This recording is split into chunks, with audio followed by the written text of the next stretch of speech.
One of my favorite things about editing is experimenting with different effects to better reflect your character's point of view in your films. And after all, filmmaking is about sharing that human experience. So in this video, I'm going to share with you some effects and editing techniques to edit an awesome dream sequence from a character's point of view. Let's jump on in.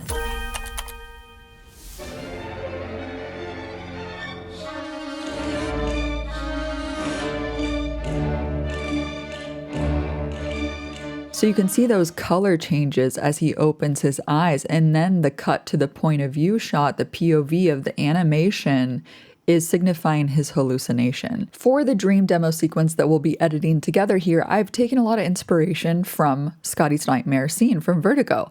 So I thought, let's find a similar music track to the one that was used in Vertigo. So what I did is I found the Vertigo motion picture soundtrack on Spotify, and I found the song The Nightmare in Dawn by Bernard Herrmann, or Herman. And what I did was I just copied a link to this song. On Track Club, there's this really cool service called Similarity Search, where you can paste a link to a popular song, and it will scan their library for similar songs based on The Nightmare in Dawn. Of course, after listening to a few, I landed on this one.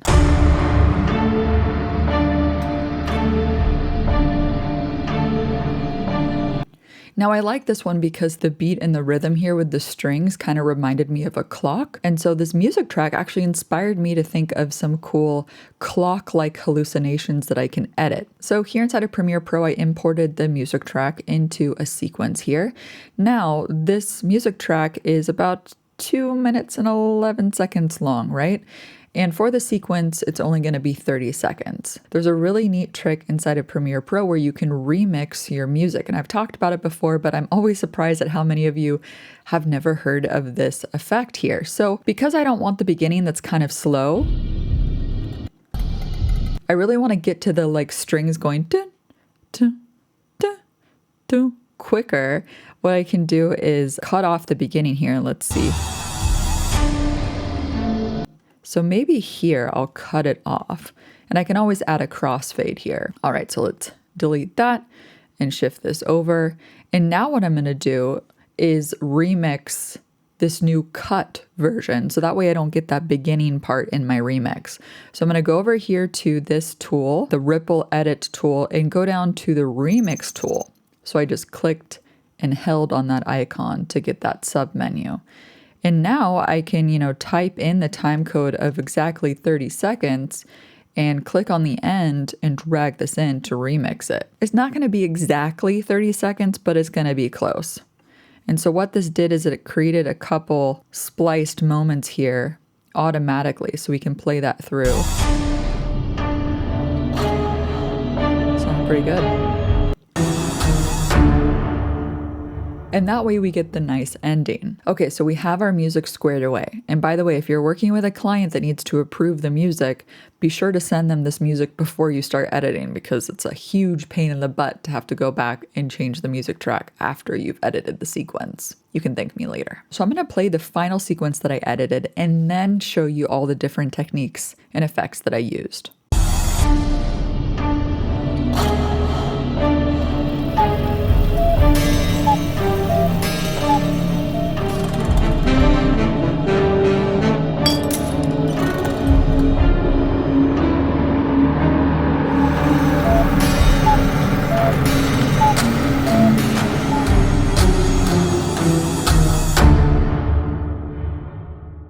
Nice. So let's talk about all the effects step by step. For the first shot, I was inspired by Vertigo, of course, to have somebody sleeping in a bed. Classic. And so in this case, she's upside down, and I don't want her to be upside down. I want it to look like we're looking at her eyes. So I'm going to rotate this using effect controls 180 degrees. And that looks a little bit more up close and personal. The next thing I want to do is reverse the speed, because here she has her eyes closed and then she opens them. But I want her eyes to close and then see the dream sequence. Even though in Vertigo he did open his eyes, I want mine to be a little bit different. So I'm going to control click or right click on this clip and go to speed and duration. This is where you can control the speed of the clip if you want to speed it up or slow it down. I'm just going to reverse the speed. So now her eyes close at the end. So what I can do is I can trim this clip until her eyes close at the right moment. The next thing I'm going to do is cut at the beat of the music. To make the cuts to the beat of the music, you can use your audio's waveform. If you don't see that, you can go to the wrench tool and go to show audio waveform. Make sure that there's a check mark next to that because it's going to make your life a whole lot easier. And I'm going to expand this to make this bigger so it's easier to cut. So you can clearly see here that there's a string beat here. So we can press C and make a cut there, and another one here, here, and here. So I made all of the cuts here in the timeline, and now I want to go through and scale in for dramatic effect. So it gets closer and closer.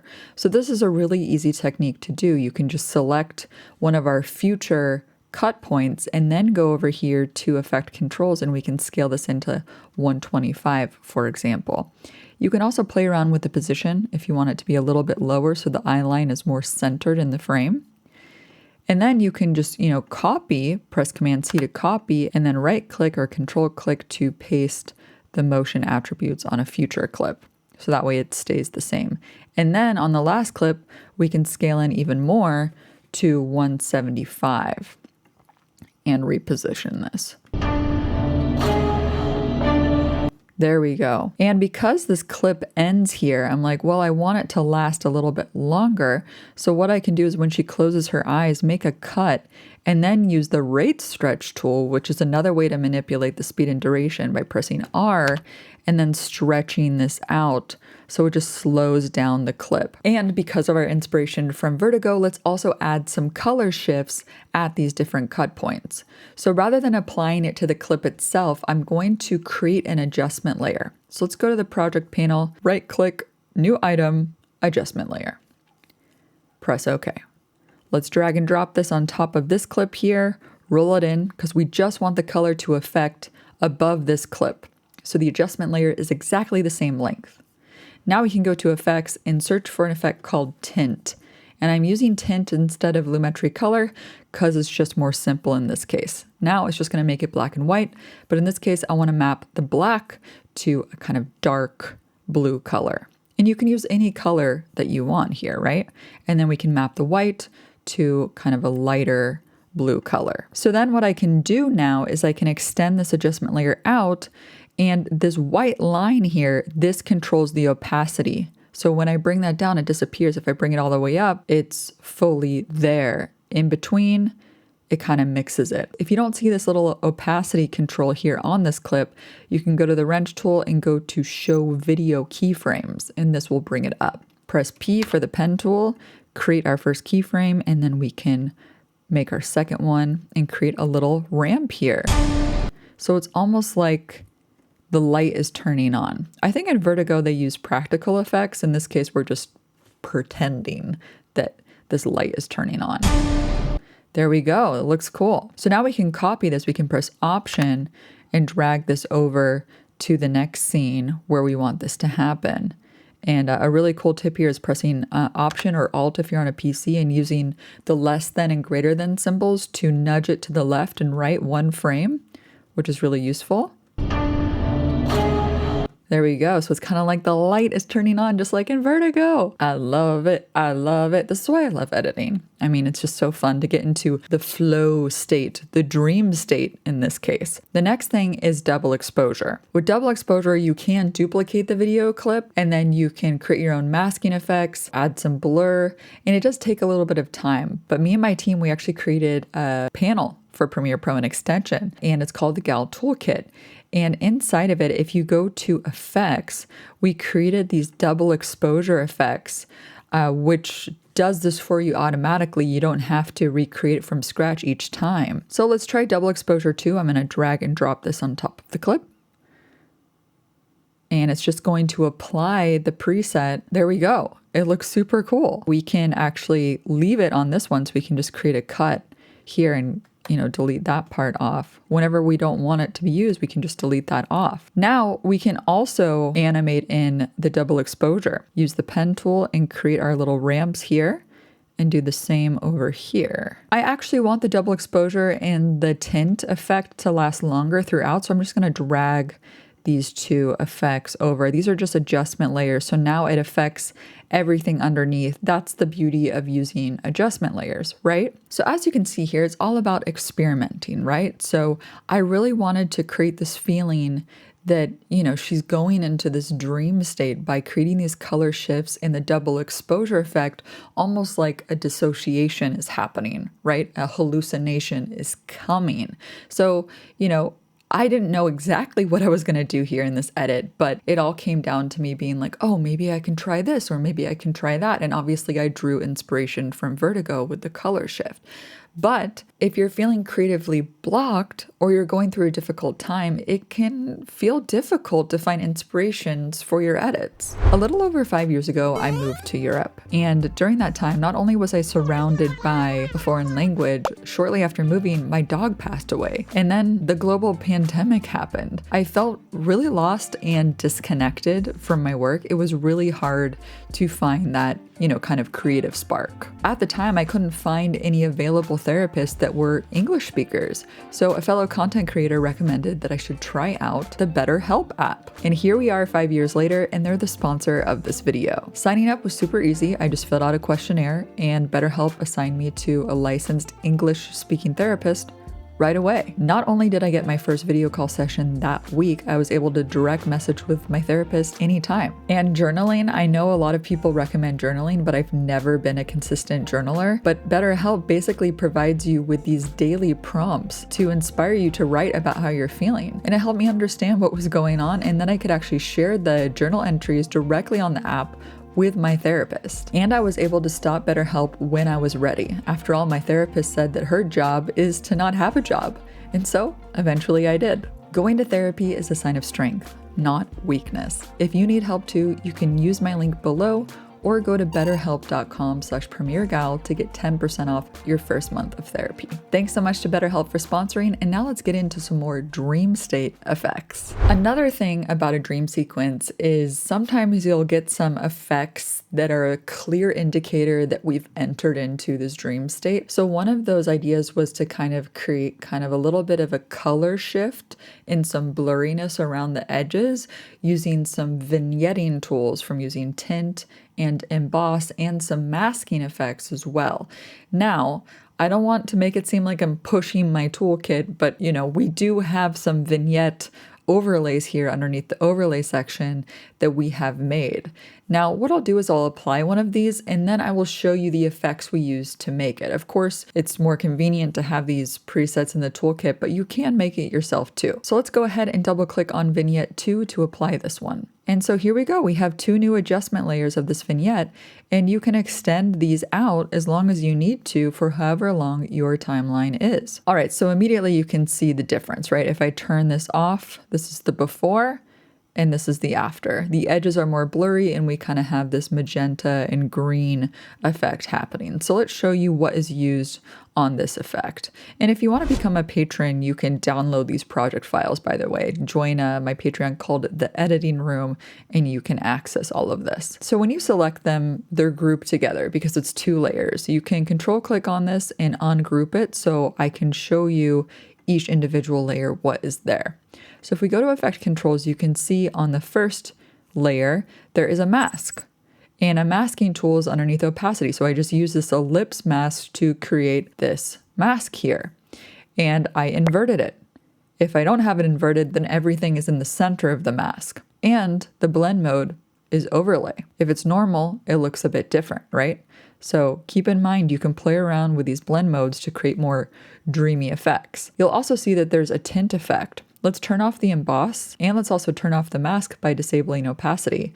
And you can see here that the tint actually looks really cool on its own. So if you're going for a dream state and you want to use a green and red effect, you can just use the tint effect like we used before and map the black to red and map the white to green. So with the opacity turned back on with the mask, you can see it's just affecting the edges. So you can see that when I turn on the emboss effect, it's more subtle because we played around with relief, contrast, and direction. And if I turn off opacity again. This is what embossing looks like, right? It kind of looks like a stamp, but with the mask on, you can see it just limits that to the borders, so it doesn't make her face look like it's been embossed. Now on this adjustment layer, we added a Gaussian blur with a mask on it as well. So it's the same mask, so a way that you can save time is just by going here and pressing Command C or Control C to copy that mask, and then you can paste that mask on the Gaussian blur so it's the same size by pressing Command V or Control V. The mask has been applied. In terms of how much blurriness, we use 200 for this effect, but you can adjust accordingly. You can see that when it's lower, the embossing is more, present. So I want to bring this up as much as possible by typing in 200. And now it looks more dreamy. So again, you can find all of these dreamy vignetting presets here inside the toolkit, but that's how you can kind of do it yourself if you'd like, just using adjustment layers. So what we're going to do now is group these again. So group them together. So when we move them together, kind of like in Photoshop when you link layers, I'm just going to bring them up so we have more space to work with here. Because next we're going to add B-roll. So when we listen back here, you can hear. Remember how I said it kind of reminded me about a clock? So what I did is I went to a stock footage site and I just searched for clock. And it turns out that there's this artist by Lior Seda. I think that's how you pronounce his name. You can see that there is all these really cool psychedelic inspired surreal clocks like Salvador Dali. And it's actually perfect because I wanted to have some sort of animation that was inspired by Vertigo and have it be kind of, trippy at the same time. So I downloaded a bunch of these to use in the sequence here. So as our character here closes her eyes, I want to fade into one of our Surrealist clock shots. So this is the first clock shot. So I'm going to drag and drop this into our timeline and extend this out as long as it goes. And by the way, a quick trick, if you don't want the audio from the clip to come in, which is kind of annoying, what I like to do is double click to open this up in the source panel, and then you can click on this icon, drag video only, to drag just the video clip in so you don't get that extra empty audio layer. So just like I did with double exposure and our tint adjustment layer here, I'm going to animate the opacity here too as well. So again, press P to create our first keyframe and then click again to create another one. And then we can press V and then we can move this so that way it can fade in over time a little bit longer. You'll notice that I have to render this right now, and that's because the emboss effect that's on the vignette actually requires rendering to occur. So if you don't want that while you're editing, you can just turn off the vignetting, and that way it'll speed it up a little bit. There's still some rendering to be done with the double exposure as well, but it's going to be faster. So then we can select the other clips that we want to use from the Surreal Clock B-roll, and then also keyframe the opacity so it blends in and out. All right, so after I added the B-roll, I then also keyframe the opacity on this clip here of her falling on the bed. This is another shot of our character that I got from the same stock site here. You can see this is the one I chose. And then I cut to the music, another shot of her falling down, and I intercut this with the clock ticking as she finally falls down. And this time I didn't rotate the footage, I kept it as the original. So she's no longer looking at us, she's flipped upside down, because I wanted to create that idea that she kind of woke up from this dream and she's no longer focused on the dream state. And I intercut the clock here because I wanted to make it feel like, when you dream and you kind of are half awake, and so you're kind of going in and out of reality and the dream state at the same time. And I cut this to the music. So you can see here, if I zoom in on the waveform, it matches perfectly, right? And right when she hits her head on the pillow, there's a cut and a natural fade out because, again, we remixed the music. So this is the natural end, which is nice. I also added another double exposure effect 5 here. Let me just drag and drop it here. I used this one because it nicely reflects the person above. So I wanted to create kind of this dissociated effect of them flying above as they're flying down, like they're separating from the dream state. See, you can always think a little bit for the reasoning here behind your effects. And then on this part, I also went to the footage and I really liked this clock effect here. So what I did, because there's a white background, you can play around with blend modes. So let's drag this video clip down here. Let's extend it out as long as we can. And I'm going to also use the pen tool to keyframe the opacity to go from 0 to 100. But all we can see now is the clock. But if we go to Effect Controls, you can go over here to Blend Mode and you can change it to Overlay or Soft Light. Let's try Soft Light. And Soft Light helps get rid of the white. Let's try Overlay. Yeah, Overlay I think is a little bit better. So I thought that this looked really cool because it was like blending the dream state with waking up. And also, I forgot to mention this, the reason why I chose this falling video clip is normally, I don't know if you guys have had this, but sometimes when I dream, I feel like I'm falling and then I wake up suddenly, like I was just falling, or I like feel like I'm falling. And so I wanted it to look like she was waking up from this dream state while also seeing part of her hallucination in real time. So this is the final edit. As you can see, when this animated clock first comes in during her dream, I added this sound from an antique clock with a little cuckoo, cuckoo. And I thought that was perfect because it just matched this kind of style. So you can kind of hear it. And here with the guys kind of dancing, again, this is random, but it could have been related to something she experienced in the film later on. Again, this is just a sequence that I made to show you in this video, but I chose this because, you know, obviously depending on your character, they're going to have different experiences you can reflect to, but I added this jazz sound effect. That's it, a little saxophone. Even though they're playing guitar, I know. They're playing guitar, but it's okay. It's a dream, okay? Guitars can make saxophone sounds in dreams, okay? And then here with the clock falling, I added some glass crashing. So we have our glass crashing. And then here at the end, when she's falling, I added the cuckoo sound.